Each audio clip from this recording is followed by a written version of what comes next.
Hello guys, स्वागत है आपका एक और नई वीडियो में।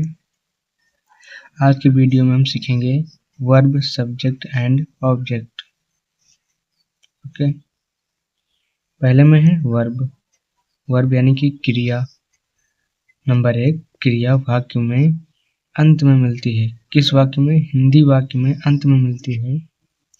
नंबर 2 पे इसमें समझ सकते हैं टेंस का निर्धारण करती है। 3, सब्जेक्ट और ऑब्जेक्ट का निर्धारण वर्ब ही करती है। नंबर 4 में हम समझ सकते हैं कि वर्ब की फॉर्म कितनी होती है। तो फर्स्ट फॉर्म यानी कि प्लूरल। फर्स्ट फॉर्म में जैसे कि गो का गो होगा, ईट का ईट। लेकिन अब सेकंड फॉर्म में गो का वेंट और ईट का एट। थर्ड फॉर्म में जो पास्ट पार्टिसिपल, गो का गोन, ईट का ईटन। प्रेजेंट पार्टिसिपल, इसको हम पीपी भी बोल सकते हैं। क्या बोल सकते हैं? पीपी भी बोल सकते हैं।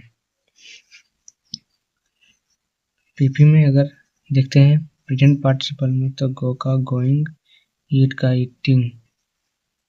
और सिंगुलर फॉर्म यानी कि एसएफ, इसको हम बोल सकते हैं एसएफ। सिंगुलर फॉर्म गो का गोज और ईट का ईट्स। इसमें ई यस लगा है और इसमें सिर्फ यस लगा है। ये ध्यान कर देंगे कि सिंगुलर फॉर्म कैसा बनाया जाता है। इसके 5वें नंबर पे है रेगुलर वर्ब्स। सेकेंड और थर्ड फॉर्म डी या ईडी लगाकर बनाए जाते हैं। ठीक है। और 6 नंबर पे है इरेगुलर वर्ब्स, जिनके सेकेंड और थर्ड फॉर्म अनियमित रूप से बनाए जाते हैं। फिर है सब्जेक्ट। सब्जेक्ट यानी कि 1 नंबर, वाक्य जिसके बारे में बोला जाता है वही सब्जेक्ट होता है। वाक्य जिसके बारे में बोला जाता है वही सब्जेक्ट होता है। जैसे कि हम एग्जाम्पल से समझ सकते हैं। एक एग्जाम्पल दिया हुआ है, रवि घर जा रहा है। तो सब्जेक्ट किसके बारे में बोल रहा है? कौन घर जा रहा है? इसकी खोजने की विधि है जो 4 नंबर पे है, कौन किसने। तो कौन जा रहा है? तो हम देख सकते हैं कि रवि जा रहा है। ये हुआ हमारा सब्जेक्ट। क्या हुआ? सब्जेक्ट यानी कि वाक्य जिसके बारे में बोला जाता है वही सब्जेक्ट होता है।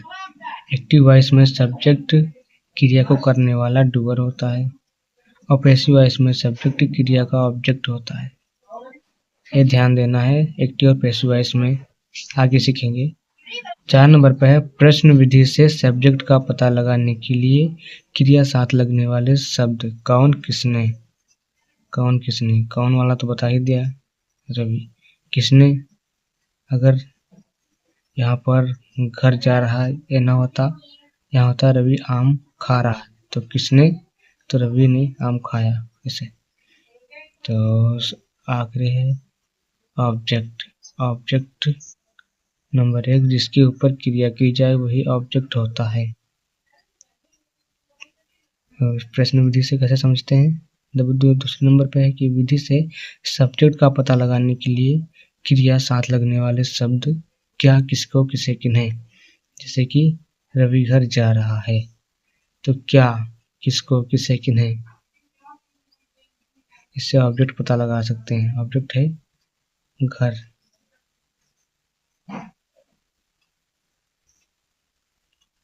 किसे, अगर यहाँ पर दूसरा होता, एग्जाम्पल के लिए रवि आम खा रहा है, तब यहाँ पर क्या करते देखते, क्या, किसको, किसे, किन्हें। तो रवि किसे खा रहा है? तो आम को। ये क्या है हमारा ऑब्जेक्ट। ये ऑब्जेक्ट, ये है सब्जेक्ट। ठीक है। इसी से हम समझ सकते हैं कि वर्ब, सब्जेक्ट और ऑब्जेक्ट क्या होता है। शायद इस वीडियो के बाद में आपको कोई भी कंफ्यूजन नहीं होगी। मिलते हैं नेक्स्ट वीडियो में, तब तक के लिए बाय बाय।